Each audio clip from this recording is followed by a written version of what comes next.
Здравствуйте, здравствуйте, мои дорогие женщины и не менее дорогие, подсматривающие за нами мужчины. И сегодня мы снова с вами с чашечкой кофе и сыром президент у камина. Ирина Говоруха. Нашу соседку прозвали Эммануэль. Легкая, в шифоновых платьях, даже в мороз, сверху шуба, а под ней почти что морлевка и фиалки с лютиками. Короткая небрежная стрижка, уложенная не то пальцами, не то пылесосом, и огромные восторженные глаза, будто у стрекозы. Она была несколько раз замужем и каждый раз счастлива. Работала косметологом, продавщицей галантереи и учительницей рисования. Постоянно чем-то увлекалась. Осваивала по самоучителю фламенко, искусство каллиграфии, что-то валяла, вышивала, кромсая иглой картон, и отправляла африканским детям посылки с мягкими игрушками. Занималась всем по чуть-чуть и недолго. Соседи крутили пальцами у виска, мол, что с нее взять? Ветреная женщина, беспечная, легкомысленная и глуповатая в том числе, недалекая. Живет с котом и сломанным телевизором. Не смотрит новости и не в курсе пожара в Утрехе,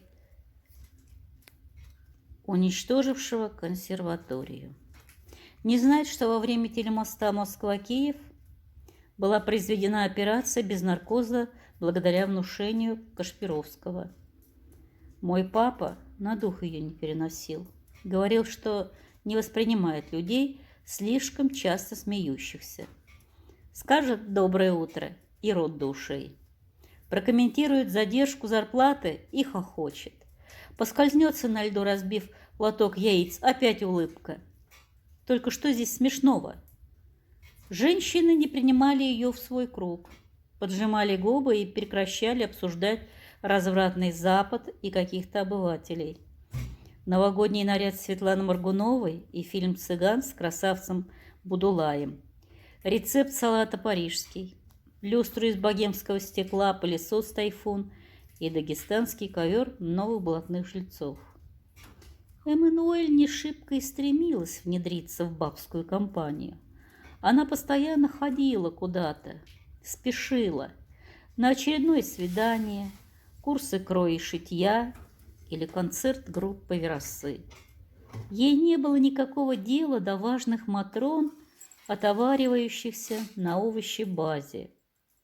У соседки никогда не случалось ничего плохого, а у нас то краны текли, то мальчишки стекло разбили, то полдома косил гриб.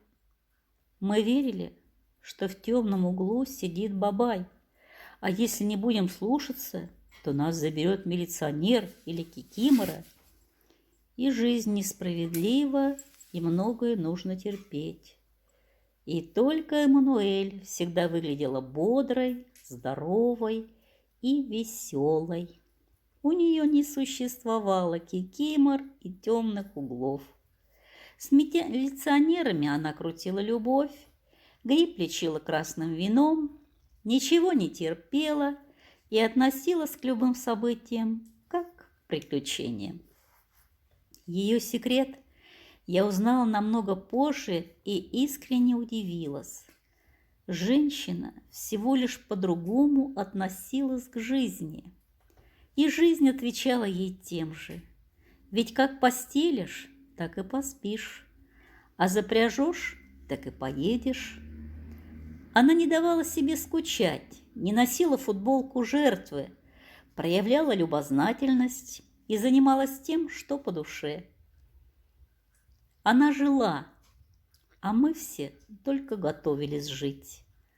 Она ждала от будущего кайфа, а мы трудностей. Каждый в итоге получал свое.